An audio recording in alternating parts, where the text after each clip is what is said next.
Oh, hello, I'm John, and today I would like to demonstrate my application on different machines about a distribution system with file sharing. Yeah, let's start now. Yeah, this is my short course. There are three different ways to run the code here. The first one is checkler. This one, from this one, you can run from my review assignment that you click on client. But before you click on this one, you need to open a server file first, which we written in C++, and this file written in C#. So yes, difficult for me to put in here, and to run this application. Or another thing to run is we can do on debugs on the server.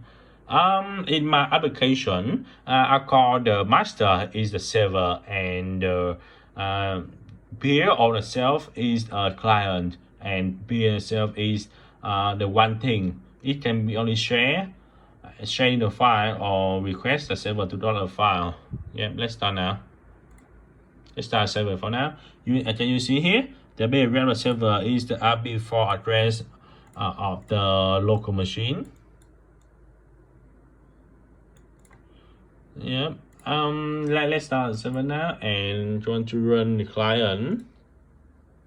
The first thing when we run the client is we enter the IP address of the server. Click on start connection to the server. I call this is the client one. With the client one, is what it can be do is it can refresh, means we request the server to display all available saving file here, and upload means it's sharing the file. Because the reason I start upload is the server will take this file to their location as a reference and add a backup. But when another client download, it will direct straight away from this client, not the server. Yep, let's try to another machine. This is another machine with different IPv4 address here.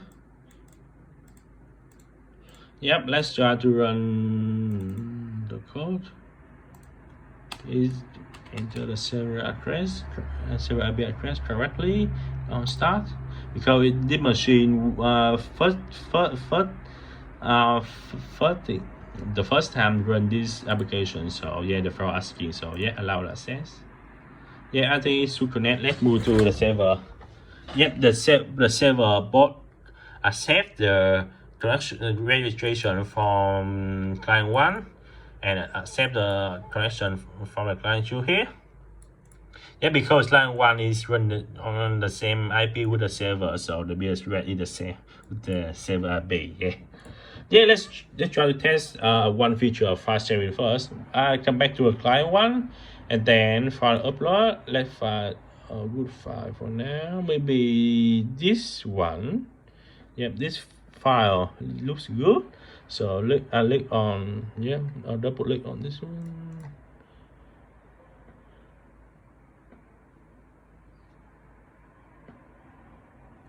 Yeah. So what is can we do is what we should do is that the server will store the file temporaries in that local folder as a reference and as the backup. I think it need to do that because it need the reference from the IP address, what the name of the file and the IP address of the files. And the second thing is some people try to sharing illegal files in torrents. BitTorrent people try to sharing illegal files. So yeah, the server need to know and store temporaries to control, I believe. Yep, but and then when after start file sharing, this client 1 will pop a message that server only run server for each IP computer. That means this client will become a server, I mean the host of the file, and I use TCP IP, TCP to host the file, and I use only the IP address of this client. I mean the IP address of this machine to host the file. So more than only one client can host one file on a local machine. I hope you can understand that. Yeah, okay for now. This one will be a little bit freeze because it starts sharing. Yeah, let's move back to this one. To the client show is when click on refresh, it will show the a little bit lagging. Yeah, it can show the IP address of the client one, the peer, and the file name and the size. Yeah, click on let's try to download. Double click on if you want to download, double click on the selected, and then withdraw. Oh, that's my old file. Delete it, and then save a new file on desktop. Yep, it has been downloaded. Yeah, with this one, yeah, it looks good. And let's try again.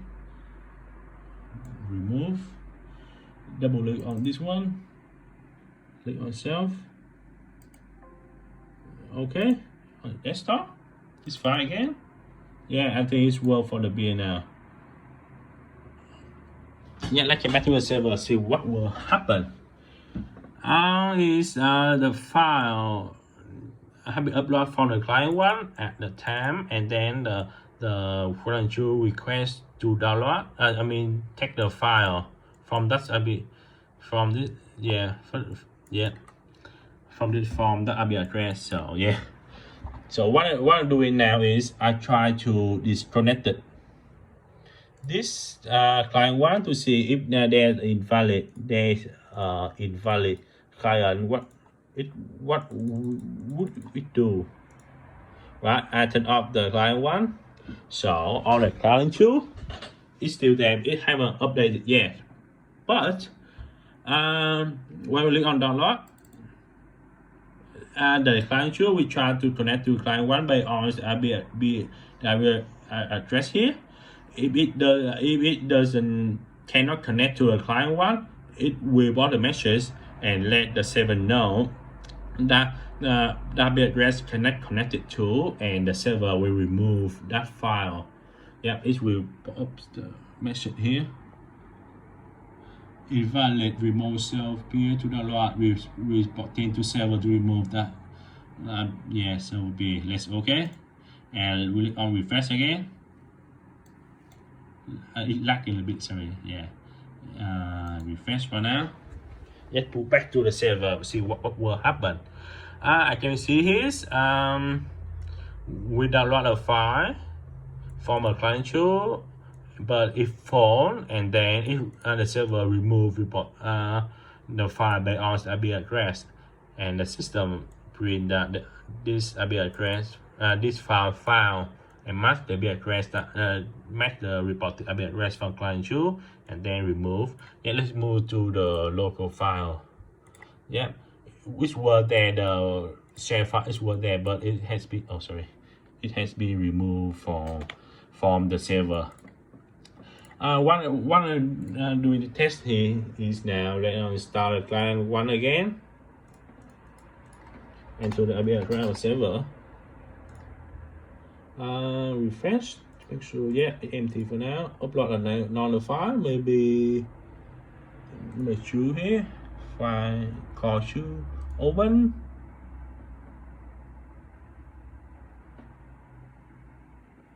Yep, it's with about a same message. It become a hosting for now. To test on is it the same machine can download it or not. What we need to do is as long as the application run from different separate applications, so it's able to find, so able to download it. So let's enter the client tree to download a 7 file. I call it client tree. Start client, refresh, and let's double click on this one. Yep, it's still able to run. Okay. Yeah, sorry. I just when I coding, I just try to make a copy to backup because like sometimes I coding and I need to go out for personal reason and then I come back. When I coding this again, the idea is gone already, so I'm doing another way. Sometimes it's broken, so yeah, I need a backup. So let's try to shut this one out. To download, I think in the same machine I need to search is, yeah, click on enter. Yeah, it download. Let me check for now. Desktop client. Yeah, I think it's correct for now. Yeah, it's correct. So what we testing now is, okay, let me close the client tree. Yeah, sure. Yeah, it's disconnected. What we do is we turn off the server now.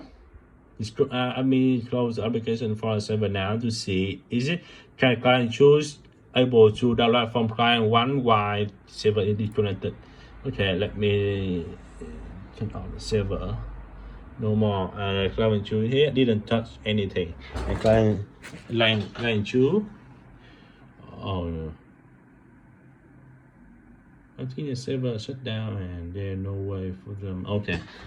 Yep, let me try again. Let me have a server and turn off the server and go to line 2 because I refresh the link so that this client 2 can see the client 1 by on the server and then the server is shut down for other movement, but the IP address of the client 1 is still the client 1 on this IP address is still hosting. So I'll click on download. Oh, I think it's cannot handle the download when the server is connected. Maybe I need to implement it in the future. Yeah, I will do it in the future for now. Yep, thank you for listening.